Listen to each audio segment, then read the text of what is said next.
Welcome back to In a Pinch. I'm Chris, slash In a Pinch, slash OSP Snuff, and I have all kinds of fun updates and information for you folks. First, let's start off with a pinch. I'm going to actually double up the fat pinch, Samuel Goss Silky Dark, and a little bump of Wilson's Ashero Jocks Delight. So, if you would, if you care to.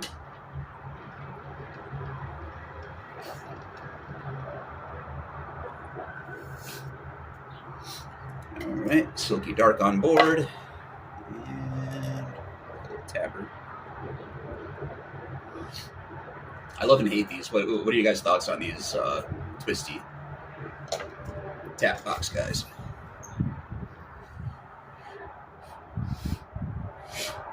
Alright, Jocks Delight on board. So, I have a lot of information for you guys, and I'm really bad about rambling and getting off topic and forgetting where I was. So, long story short, if it looks like I'm reading off a checklist, it's because I am, because otherwise this video will be 25 minutes long.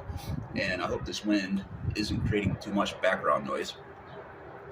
Alright, so there's been information out there, there's been misinformation out there, there's been a lot of, I still don't social media as much as I probably should. I probably should be jumping in some of these threads to clarify things.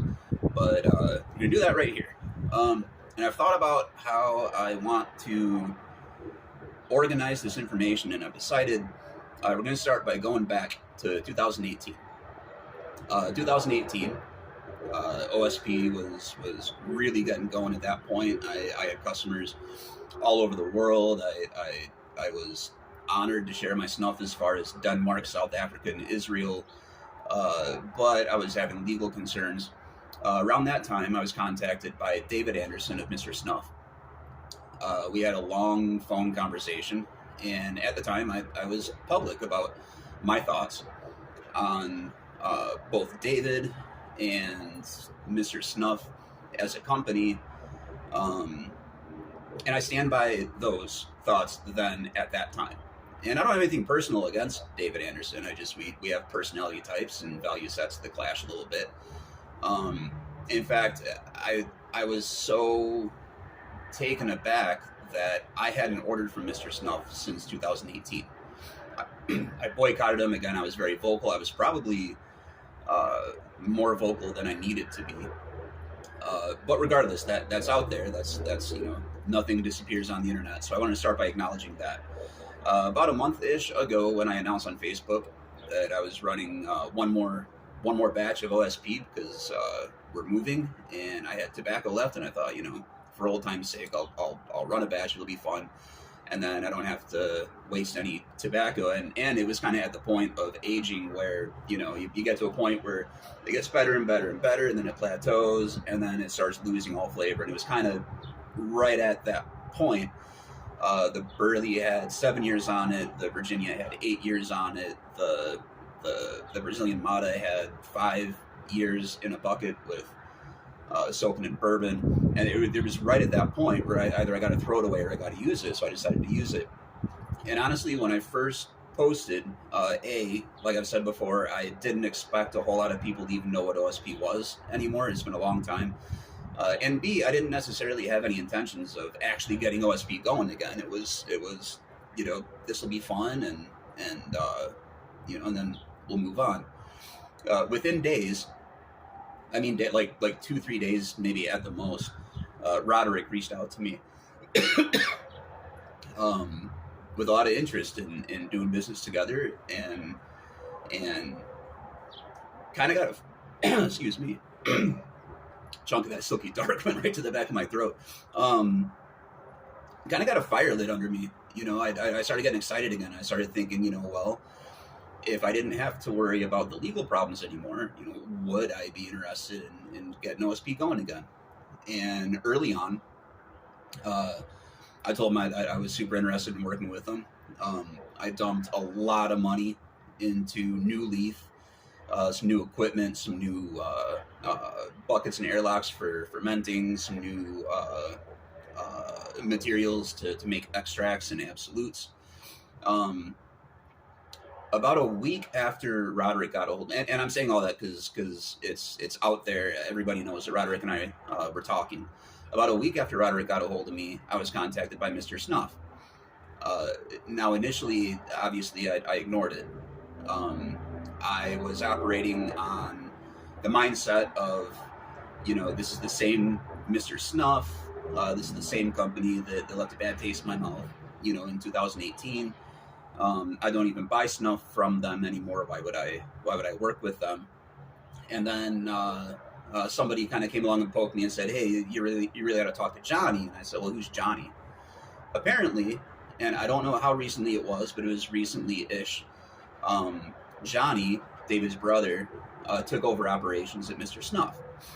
So I thought, okay, I'll get into contact with him, and we were talking, and I'll be totally honest, we've been in daily contact pretty much now for at least 3 weeks, and we've talked about everything now from tobacco to family to life philosophies and business philosophies, and I am absolutely convinced at this point that Johnny has a real passion for the art and the community and the business. David had a very clear interest in the business. Nothing wrong with that. Everybody's got their interest and their skill sets, and David is a very talented businessman. But I didn't feel like he had a whole lot of enthusiasm for snuff or tobacco in general outside of market. Um, Johnny Johnny has a lot of projects going on, and I'm not going to talk about all of them, but I'm going to talk about one because it's the reason I decided ultimately to work with Johnny instead of Roderick.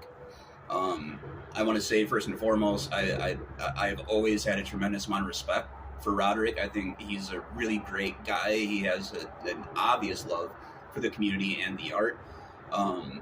I really like Toke Snuff. A few of, if I was to make a top 10 favorites, several of them would be Toke Snuffs. Special mention the Toke Grapefruit. I can't explain exactly why, but Toke Grapefruit, in my opinion, is one of the best snuffs that was ever made. But one of the projects that Johnny has going on is ultimately what won me over, and so I wanted to explain my reasonings, explain my thought process. I've seen some talk, a little bit of talk online, people seeing this as the big guys scooped up the competition again, and that's not what happened at all. So like I said, Johnny Anderson has several projects going on right now actively, all intended to get the community excited again, to reform the business in terms of as the bigger, older companies are slowly eating each other up, like where the artisans go. I come out of the golden age, in my opinion, the golden age of snuff as far as the 21st century is concerned, of 2014 to 2018, where you had brilliant snuff makers like Chef Daniel, Old Mill, Abraxas, Mullins de Crawlings, obviously Renee Brzezinski.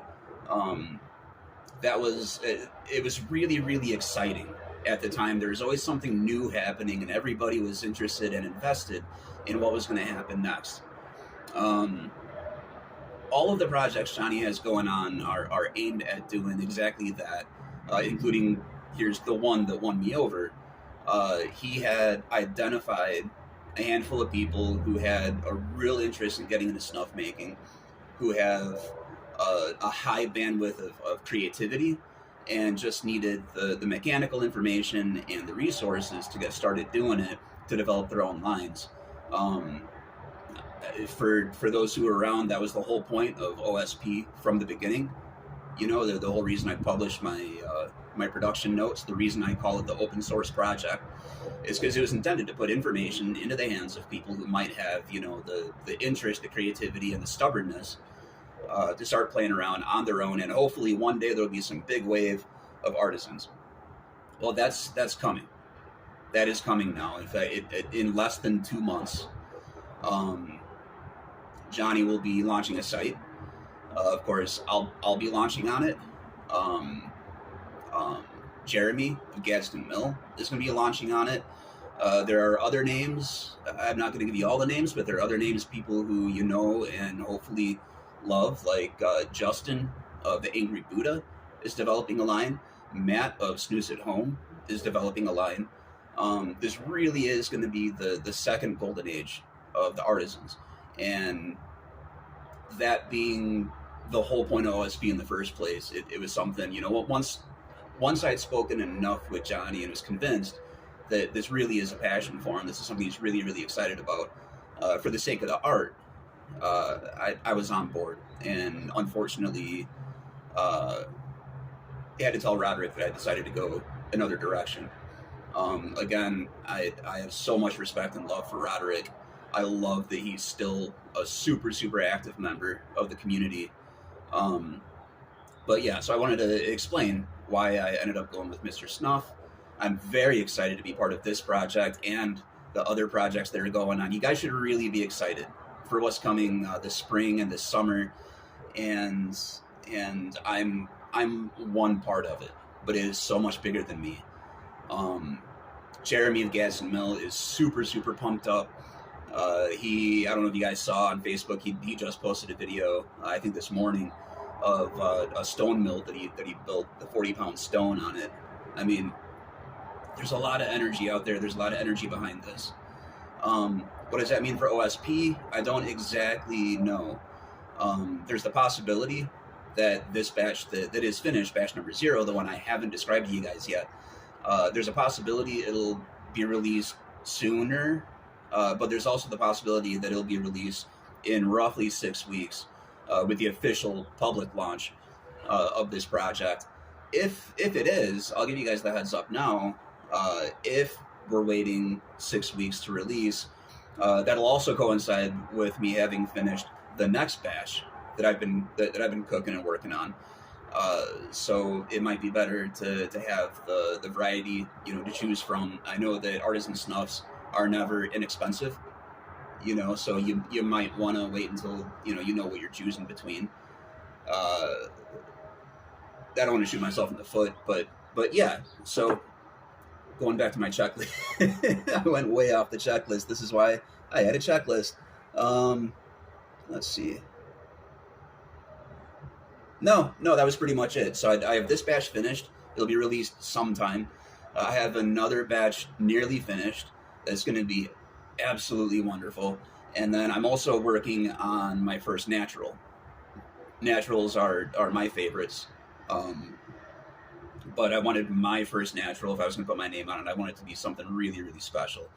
And I'm going to be naming it for my grandfather. I'm aware I have not released a description yet for batch number 0, which is what I'm calling the first one. That'll be my next video. Hopefully you guys will see more videos out of me if I can, get my butt in a chair and talking, and if I can get myself to stop talking when I run out of important things to say.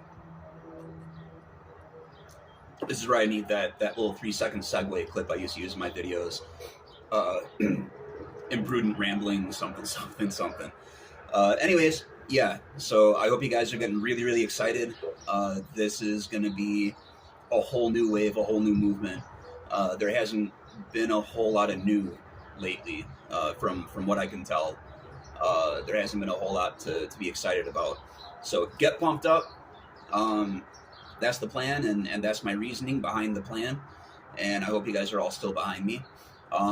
For the handful of you who, and I'll be contacting you, but the handful of you who did put in early orders, pre-orders for batch number 0, I'll be getting a hold of you to offer the options of either I can send this out soon. I can't send it right away, but I can send it out soon. Or if you want to wait until you can get both, I'll be contacting you all to see what you want to do. Everyone else, God bless, enjoy the day. All weather is good pipe smoking weather. And that's all I got. Salud.